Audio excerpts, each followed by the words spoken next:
சிக்கனவாதி Stephen ஹாஸ்கல். பைபிளை என்றைக்குமே கரெக்டாக படிச்சிருக்கிறவங்க சிக்கனமாக இருப்பாங்க. ஆண்டவர் இயேசு கிறிஸ்துவும் சிக்கனமாக தான் இருப்பார்.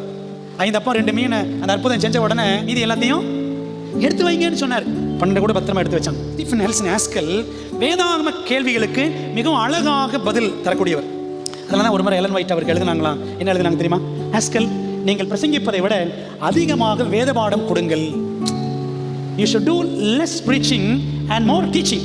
இதுக்கு என்ன ஒரு உதாரணம் இருக்குது அப்படின்னா, இந்த ஆலோசனையை அப்படியே பின்பற்றினார் ஹாஸ்கல். ஒரு நாள் ஒரு மாணவன் ஒரு பைபிள் டீச்சராக இருந்தப்போ வேதத்தில் உள்ள ஒவ்வொரு பகுதியிலும் அருமையான ஆவிக்குரிய பாடம் உண்டு அப்படின்னு இவர் சொல்கிறார். ஒரு மாணவன் எந்திரிச்சு அவன் சொன்னான், இல்லை சார் அப்படிலாம் கிடையாது, சில வேத பகுதிகள் வெறும் பொருட்களை பற்றி மட்டுமே பேசுகிறது.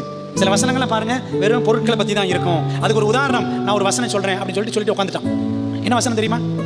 2 தீமோத்தேயு 4:13 என்ன சொன்ன தெரியுமா? தேவனுடைய ஊழியத்தை செய்யும் தத்தியாகமுள்ள சுயாதீன ஊழியர்களுக்கு இதில் ஆழமான ஒரு பாடம் உண்டு. 2 தீமோத்தேயு 4:13 என்ன பாடம் இருக்கு அப்படின்னா, பவுல் பெரிய ஊழியக்காரர். அங்கே வச்சுட்டு வந்த அந்த அங்கி, மேலங்கி, அந்த புஸ்தகம், தோல் சுருள், அந்த எழுதக்கூடிய பொருட்கள் எல்லாம் எடுத்துட்டு வா.